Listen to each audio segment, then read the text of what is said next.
What's going on? Yeah. How are you? Very well, mate. How are you? I'm doing very well, mate. If I may. Mate. If I may call you mate. Sure. You're on a little break. You guys haven't toured in a little while. Yeah, we haven't toured for about 3 or 4 years, but, you know, I want to take some time off and do the right thing and, Right. you know, just relax and get back into it. And then, you know, it's suicide to do this, of course, but, you know. Now, why do you say that? That's Suicide. just really, you know, these days, it's like Warhol was wrong. It wasn't 15 minutes, it was like 5 minutes. You go Do you away feel the for- fame slipping away from you when you're not performing? Do you feel it a big difference in your life and in the reactions to you when you're not performing? Yeah, a little. I mean, yeah, sure, in different ways. I mean, when you come back from tour, it's a bit strange. I mean, we just done 4 months in Europe and 2 weeks here in California, and then we'll come back and do the East Coast. But yeah, you sort of start pacing at about 8 o'clock every night when you finish 2 years of touring and stuff. And people are going, why are you pacing? What are you doing? And, oh, yeah, I'm not on tour. That's right. You know. That seems like a very difficult adjustment. You're playing in front of 100,000 people. And Well. you're in tremendous control. Okay. All right, let's say it's a festival to help people who are hungry. A big bar. It's a huge bar, but you're playing in front of an enormous amount of people, and then you're sitting at home and you gotta take care of. I mean, you have a family. Yeah. You have to Yeah. do regular family things. Yeah, That's but gotta be. that's good. I mean, I like the difference. Right. It's the madness of that. Tougher in the early days, though. I mean, 20 years ago when you guys were first starting out. Yeah, well, 5 years in the pubs in Australia, they're not like English pubs. They're, you know, tiled, and they hose them out at the end of the night, and it's macho stuff. That was my job. Yeah, actually. I was the guy at the end of the show. That was you. Hose out the tiled pub. It's dangerous. We're good in a barroom brawl, this band, you know. Do you recall those days fondly, or do you not barely recall them at all? I mean, when you guys first started out and. Yeah, no, we do. I mean, we talk about, you know, you have a million stories, and you talk about it and laugh about it and, you know, cry about it occasionally. And I mean, Australia's a big place, so we used to drive from Sydney down to Melbourne. It's about a 12-hour drive, 6 of us in a car with guitars sticking out the windows, you know, for one show, and then come back again, and, you know. See, wasn't there something, you know, people always romanticize those days as being much more pure than, you know, being sponsored by a beer company and heading out and doing, you know. They were. No, they were.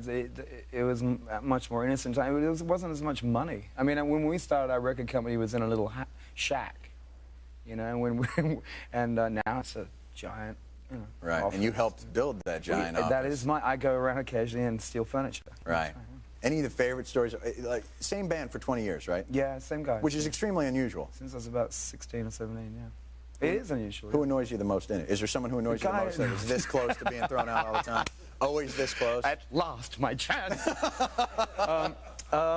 Yeah, you know, it changes. In fact, I'm strange. I've realized that I kind of ignored 2 of the members for the last 19 years. I really did. I mean, it's terrible. It's true. I just ignored them, and it's great. That's suddenly I turned around, hey, you're a pretty good guy. So I've been hanging out with Kirk and Gary a bit more lately. They must like that. Yeah, see, I would think in that band, because you did shoot off into other avenues, you did a lot of acting, you sort of had a bit more of a profile than the other guys. Did that ever present a problem for them when you would go, what I saw a movie that you did. Dogs in Space. Dogs in Space. Yeah. When you went off and did things like that, was that ever difficult for them? They thought, he's leaving us behind. Yeah, see you. I'm out of here. I don't know. I think it must be in some ways, because I think I was a friend of Andrew's. There's 3 brothers in the band. One of them was Andrew, and I was his friend that was sort of, you know, sulked around the corner, and they kind of indulged me in the beginning. And Kirk was the singer, and I slowly made my way up the little pecking order, and now I just run the show, baby. So the first night, would you start out on tambourine? Yeah. And then one day you thought, pretty much. I could take a whirl at this. I'm really lousy at tambourine, but yeah, pretty much that sort of thing. And we just made my way through. You know? All right, so we've established that you're the good guy now. I'm a megalomaniac. No, you're not a megalomaniac, but you're a good guy. I saw your lovely, lovely child in the green room. She's just beautiful. Yeah, she's great. Tiger. I love Tiger. Her Tiger, is that her? We call it, one of her names is Tiger Lily. Yeah. One of her names? How many names does she have? 3, I'm afraid. What are her She names? can choose one. Heavenly, Hirani, Tiger Lily. Yeah, okay, I think she might choose Tiger Lily. Yeah, she'll stick with that. Probably. Did you say Heavenly? Yeah, Heavenly. It's a good thing she's a girl, because if she was a guy, she'd get her ass kicked. Yeah, Sue. Yeah, exactly. They would do something like that. In the days before then, though, here's what I'm interested in, because being a regular guy, comics, first of all, admire rock stars greatly, because we aspire to that. That's interesting, because I think it's the other way around for me. Is that true? Yeah, because because I know a lot of I got a lot of friends in Australia who do stand-up or comics, and they're all, well, not very well.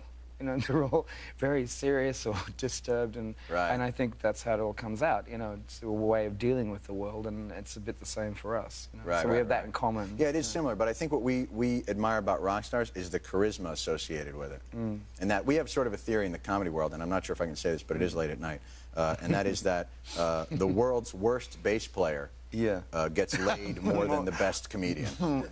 Right. You know, you're probably right. Yeah. What can I say? Because it's rarely at a show where a comic opens up for a band where the groupies are going, wow, man, you're funny. You are so funny. Where's that bass player? Exactly, exactly. Yeah. But when did that get tiring? In the 20-year progression, when did that get tiring? That idea of just, I'm living the comics opening? Or no, the decadence. The decadence. The decadence. I don't know. I've always sort of decadence. I think you have to find your own way through that. You really do. And if you become sort of some cliche sitting around a hotel room, and you know the whole groupie thing, I never got into. You know, it's I don't like all that. I'm an elitist when it comes to decadence. That's what it is. I'm the exact same way. Exactly. I know, and we're going to hang out tonight. give me boxer shorts and a big bowl of you know what I mean? Cheetos, and I'm just... And a pizza and... Oh, if I had groupies. Oh. You missed an opportunity, mister. I know, I should have just had your number back then. I could have... No, down that way. Oh, you love him. He's my short, funny Jewish friend. He's a funny guy. Really? We're going to come back with Michael Hutchence. The album is Elegantly Wasted. Give us a call, 1-800... Michael Hutchence of INXS, and we've got Danielle on the line from Woodmere, Long Island. Danielle? Hi. Hi. Hi, Michael. Hi, how you doing? Good, how are you? I wonder if marriage has calmed you down since your early days when you first started? I'm sorry? If marriage has calmed you down since your earlier days when you first started out? Did marriage calm? Marriage calm me down? No, not really, not at all. Quite no? the opposite. Firstly, because I'm not married, I live in sin. No, not really at all. I don't go with all this this thing about, you know, oh, you got a baby and you got married, and that's it, man. Yeah, see ya. We'll just go hang out. But I don't go with all that. It's, you know, the hours are the same. You know, with a baby, and I think you just have to, you know, it doesn't make any difference. I think it just adds to your life, you know, very much. I mean, and the natural process is that I'm actually not that interested in spending every single night of my life till the sun comes up in a bar or whatever. I'm just not as interested in that sort of thing anymore. I still do it occasionally, but it's just not, you know. Gets a little tired. The whole life, yeah, it's boring, you know. Right. Does that answer your question, Danielle? 5 nights a week. All right. Okay. Thanks for calling. Yeah, Thank see? you. You got to balance Thanks for your call. Yeah. You know what I'm always curious about on the outside? You watch MTV or VH1, and they go through this huge thing about rock and roll and fashion, and how they're inexplicably tied together. Linked, yeah. And I just watch it and think, I don't know what the hell they're talking about. You just see all of a sudden somebody comes out in like leather, kind of like a knight's outfit, and there's loud music, and you go, that's rock and roll. Right. Yeah, well, there is and there isn't. I mean, it's a lot of stuff is taken off the street. It's not so much people in bands. People in bands is possibly the worst dressers in the world. It's the people on the street that are going to the little clubs and stuff. That's where a lot of ideas get taken off the street. That's really where it comes from, I think. Right, and the fashion. The other thing in the music world, music feuds, the rock feud. Rock feud. The big one now, Oasis Blur. Oh, yeah. Yeah. Again, they cut each other up, and it just seems like an incredibly indulgent.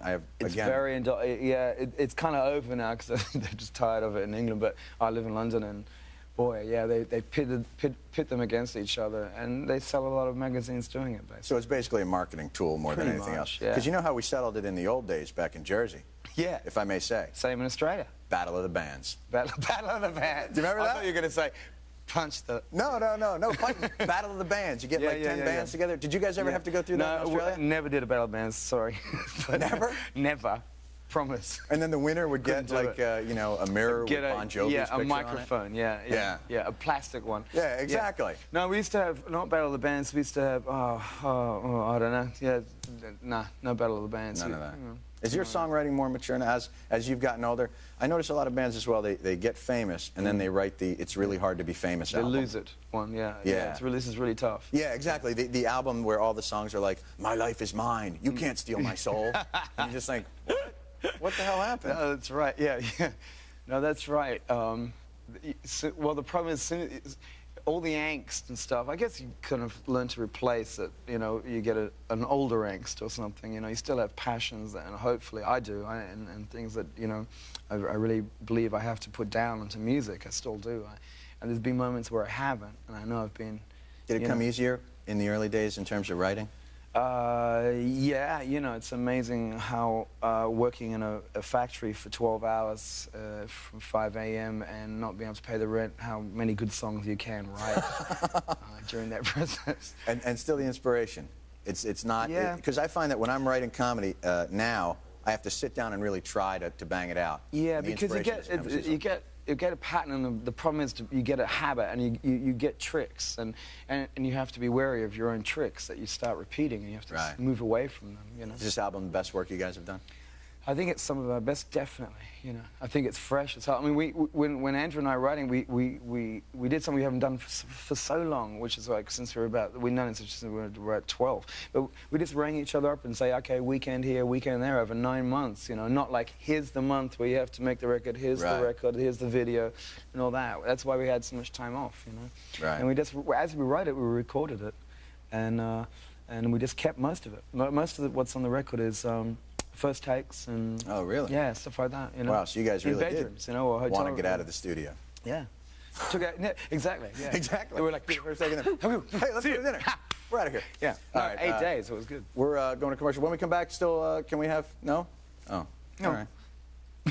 I'm sorry. Where to next? Where's the next spot on the tour? We finished yesterday in Denver, and we're having like 3 weeks off because we've been out there for a while. And we come back and we start, I think, in Chicago. And we'll do the rest of the well, good luck to you. Thanks for coming on, Michael. Cheers. Michael Hutchence, INXS. We'll be right back after this.